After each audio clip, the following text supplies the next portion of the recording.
Alright, so we're just going to take a look at one of the racks from David's game. I think this is rack 2. If the video is right. And we didn't do the whole thing because 50 minutes is a hard amount of time to find with 2 kids. Yes, it is. Alright, so we're breaking from the side. I do like this break. I think people hit it too high and end up sliding off the side like he did, but yeah, it looks like he made one, like the one ball, right? No, the one's right there. Oh, you're right. What did he make?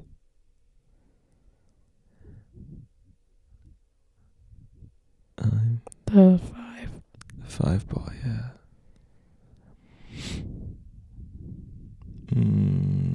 That's unfortunate. And we'll just talk, I guess, about both of them. So, like, right now, David, if we use my method of, like, every tied up ball is an inning right now, David's down a couple innings because he's got a 15 ball tied up. He's got a 9 ball. That's really hard to get to. And Chris has like the 3 balls tied up, but it's actually pretty easy to get to, right? Yeah. And so I think David early on, like not before he even starts making a ball, he should try to find a way to get one of his innings back. Because if you think about it that way, then you'll always be ahead of how many shots you have to make before the other person. You know what I mean? Yeah. That was a lucky roll on the cue ball. Yeah, definitely. I see he could just bump up to that 6 and put the cue ball behind the 9 and make David shoot out. You know? See what I'm saying? Yeah. He's in good position. That 6 ball just sits just banks out just a little bit. You know, it's probably like in line with a 3 ball, but out towards the pocket a little bit more. So he has a shot if David, just another ball he has another shot on. What's he going for? That. I do not like that shot. Well, he spread out his rack. He spread out his balls. He opened up David's at the same time, though. And that's why I don't like it. Because now, like if you go by my method, right, everything's pretty much open for David. The 15 goes, I think, both ways.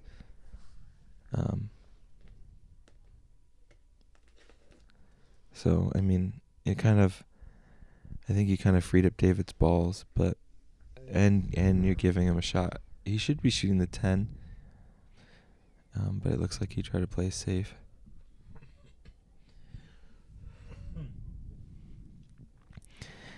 And see, that's the thing right here is that shot I think is the wrong shot because that 1 ball only goes either up table or to the bottom right. And he just put it in, and he just put the cue ball on accidentally, but he even risked putting the cue ball into place where now Chris can make the 1 ball. Yeah. I think that was a mistake doing that. Yeah. 6 ball, I think you should play the 2 ball, whichever one's closest to us. Then go forward and come back across for the other ball that's against the rail. I think that's the 4 ball, right? I don't know. Oh, my voice sounds terrible. I don't know. You lost your voice. It's okay. We'll get it back. It's just all over the place. It comes in and out. But do you see the problem with taking that ball first now? Like he pretty much went away from that ball and now he's just left that ball behind. And there's really no good way of getting back to it because it only goes in the upper left. Yeah, but I think that thought process is you're trying to get whatever's on the rail off. Because if you have something that's on the rail, you have to be perpendicular to it. No, parallel to it. Oh, yeah. So that you can get to it, right? Right. And I think playing that 2 ball first, the one that's away from the rail, and using the top to come to the long rail here on the left, and then banking back out leaves that same shot. Does that make sense? It makes sense, but it's like I said before, I feel like people get hyper focused on little things. Yeah. I know I do. Mm-hmm. Like I see stuff on other people's tables and I'm like, oh, that's cool, I could do that. And then I look at my table and I don't even see those things. I get that. But I really think that people get hyper focused on trying to get stuff either off the rails or making the ball instead of positioning. Yeah. And this game is all about position. You know, if we were playing 9-ball, it could be giving a whole different set of like rules. Like 9-ball, you go for the shot. 8-ball, you want to always have position, and that's why I think I want to try to really build my school of thought with the innings, especially in relation to APA, because I think that's something that everybody can relate to. You know, if I say, okay, imagine every ball that you tied up, that's tied up of yours is an extra inning, then I think people can start to add up how many innings they have versus their opponent. Yeah. And then they can use that as their guide, as opposed to like, well, I have 7 balls, he has 7 balls, let me try to run out. Right. Should Chris have tried to kick it, or 2-rail kick at the 2? Absolutely, yeah. He should have definitely tried to kick 2 rails, come to the long rail to the left, come behind the 2 ball. Yeah. I mean, at that point, you're still kind of hoping, but that's a better shot, I think. Here, David's going for the 11 ball, and I think this is wise. Everything he should be shooting should be up table, moving towards the 8 ball. So that way, if he happens to miss, the cue ball's away from the 2 ball still. He doesn't want to start with like the 15 and trying to break out the 9, you know? Yeah. Because if you don't get the breakout, and then you end up missing. All right. So, what, 10, 14, 15? You could. So this is a part where, like... Or do you think 14, 10, 15? I actually like... Okay, so for him, I like him hitting the 10 ball hard and trying to break out the 9 there. But like for somebody like like me, like a lower skill level, I think an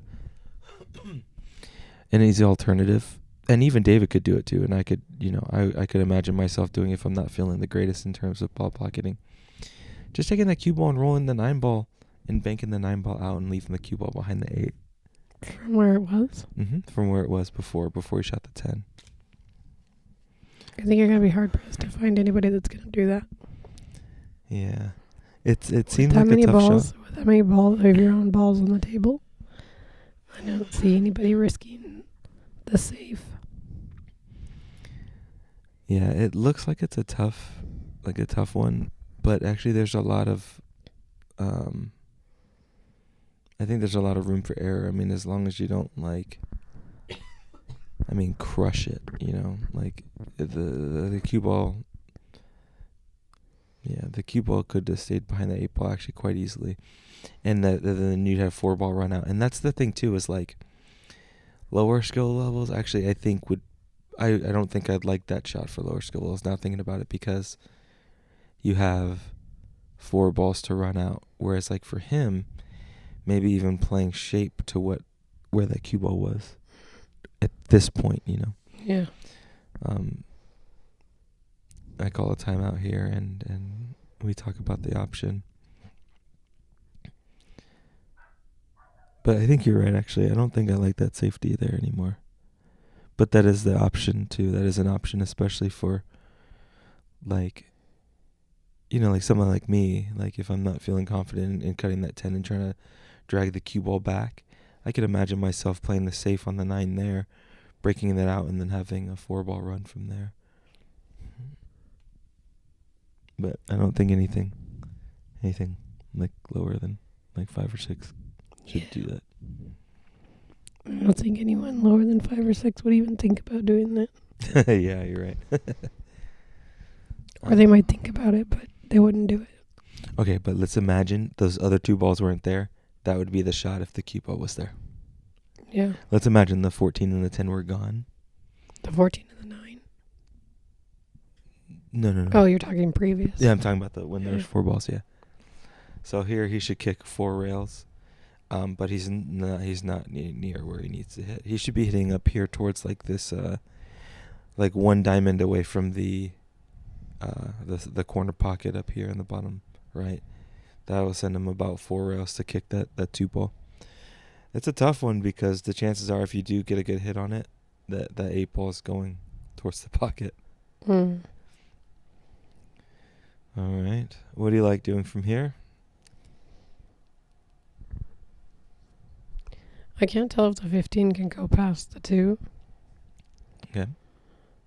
But more than likely, I would probably.